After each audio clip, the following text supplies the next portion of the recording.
Halo semuanya, kembali lagi di Ruang Belajar Inggris. Kali ini aku bakalan ngasih tahu beberapa frasa kalimat bahasa Inggris yang wajib kamu ketahui supaya lancar dan keren dalam ngomong Inggris. Yuk langsung kita ke pembelajarannya. Yang pertama yaitu adalah I'm beat atau artinya aku capek banget. Nah jadi I'm beat ini itu adalah ungkapan dalam bahasa Inggris yang digunakan untuk menyatakan bahwa seseorang merasa sangat lelah atau kelelahan. Contohnya, we run a marathon today. I'm beat. Kami lari maraton hari ini. Aku lelah. Kemudian yang selanjutnya yaitu adalah I'm easy atau artinya aku ikut saja atau aku boleh-boleh saja. Nah jadi kalimat I'm easy ini itu adalah ungkapan informal yang berarti saya tidak keberatan atau saya tidak masalah atau saya ikut-ikut aja dalam konteks keputusan atau pilihan. Jadi ini sering digunakan ketika seseorang ingin menunjukkan bahwa mereka fleksibel dan tidak memiliki referensi yang kuat terhadap sesuatu. Contohnya, do you prefer coffee or tea? I'm easy. Whatever you have is fine with me. Kemudian yang selanjutnya yang ketiga yaitu adalah after you atau bahasa Indonesianya kamu duluan. Nah kemudian yang keempat yaitu ada I'm dead atau artinya itu adalah ngakak banget. Nah jadi I'm dead ini adalah ungkapan informal dalam bahasa Inggris yang sering digunakan untuk menyatakan reaksi terhadap sesuatu yang sangat lucu. Contohnya, look at this hilarious meme. Oh my god, that's so funny, I'm dead. Nah kemudian yang selanjutnya yang kelima yaitu adalah use your noodle atau bahasa Indonesianya artinya yaitu adalah mikir dong kayak gitu. Nah jadi use your noodle ini adalah ungkapan informal dalam bahasa Inggris yang berarti gunakan otakmu atau pikirkan baik-baik. Nah ungkapan ini sering digunakan untuk mendorong seseorang agar berpikir lebih kritis atau kreatif dalam menyelesaikan suatu masalah. Contohnya, I can't find my keys anywhere. Use your noodle. Where did you last see them? Nah kemudian yang selanjutnya yang keenam yaitu ada no can do yang artinya aku gak bisa. Nah jadi ini adalah ungkapan informal yang berarti tidak bisa dilakukan atau saya tidak bisa melakukannya. Ini biasanya digunakan untuk menolak permintaan atau mengungkapkan ketidakmampuan untuk melakukan sesuatu. Contohnya, can you finish this report by today? No can do. I have other tasks that need to be completed. Nah kemudian yang selanjutnya yang ketujuh yaitu ada let's ditch atau artinya ayo kabur. Nah jadi ungkapan frasa let's ditch ini adalah slang atau bahasa gaul dalam bahasa Inggris yang sering digunakan untuk menyarankan agar meninggalkan suatu situasi, tempat, atau kegiatan yang tidak diinginkan atau membosankan dan pergi untuk melakukan sesuatu yang lebih menyenangkan atau menarik sebagai gantinya. Ungkapan ini sering digunakan dalam konteks informal terutama di antara teman-teman. Nah contohnya, this history class is so boring. Yeah, let's ditch and go to the park. Nah kemudian yang selanjutnya yang kedelapan yaitu ada take it easy atau artinya santai saja. Nah jadi ungkapan take it easy ini adalah frasa bahasa Inggris yang sering digunakan dalam percakapan sehari-hari untuk memberitahukan atau memberi saran agar seseorang bersantai, tidak terlalu khawatir atau tidak terburu-buru. Contohnya, I'm really stressed about the exam tomorrow. Take it easy, you'll do fine. Seperti itu contohnya. Nah kemudian yang selanjutnya yang kesembilan itu ada let me be atau artinya biarkan aku saja atau biarkan aku. Nah kalimat let me be dalam bahasa Inggris digunakan untuk menyatakan keinginan seseorang untuk dibiarkan sendiri atau untuk tidak diganggu oleh campur tangan orang lain. Ini biasanya digunakan dalam berbagai konteks. Nah contohnya, please just let me be for a while. I need some time alone. Nah kemudian yang ke-10 yaitu ada I guess so atau artinya aku pikir juga begitu. Nah jadi ungkapan I guess so ini dalam bahasa Inggris dapat digunakan untuk menyatakan persetujuan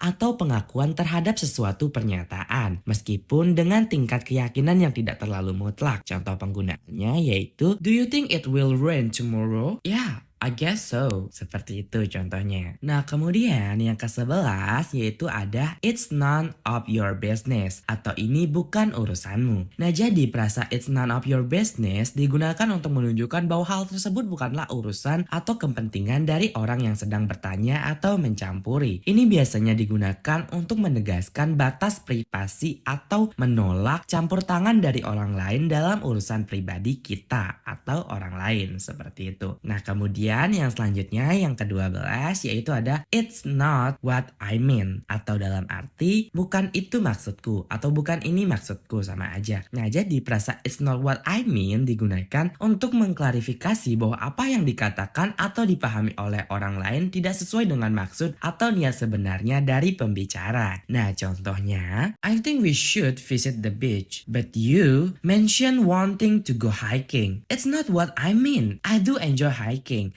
but this time I meant we should relax by the beach. Kemudian yang selanjutnya yang ke-13 yaitu ada now I know, atau dalam artinya yaitu adalah sekarang aku tahu. Nah, kemudian yang ke-14 ada yaitu know it all. Know it all yang artinya sok tahu. Nah, jadi kalimat know it all ini yaitu adalah frasa bahasa Inggris yang digunakan untuk merujuk kepada seseorang yang selalu percaya diri bahwa mereka tahu segala hal dan seringkali tidak mau mendengarkan saran atau pendapat orang lain. Ungkapan ini sering memiliki nuansa negatif atau menggambarkan sifat yang sombong. Nah, contohnya, he's such a know-it-all. He never listen to anyone else's ideas. Seperti itu. Atau dalam bahasa Indonesia artinya dia orang yang sok tahu segalanya. Dia tidak pernah mendengarkan ide orang lain. Seperti itu. Nah, kemudian yang ke-15 ada I'll find out atau I will find out. Aku akan cari tahu. Kemudian ada stop being fake in reality atau berhenti berpura-pura dalam kenyataan. Kemudian yang ke-17 yaitu ada speak up the devil atau artinya biasanya seperti kayak panjang umur baru juga diomongin, seperti itu artinya. Nah, jadi frasa speak up the devil digunakan untuk menyatakan kejutan ketika seorang yang sedang dibicarakan tiba-tiba muncul atau ikut dalam percakapan yang sedang berlangsung. Nah, frasa ini seringkali digunakan secara humoris atau santai. Misalnya, kalian lagi ngomongin Anton. Nah, terus tiba-tiba si Anton muncul dan kalian bisa bilang, well, speak of the devil, here's Anton now. Kemudian yang selanjutnya, yang ke-18 yaitu ada how come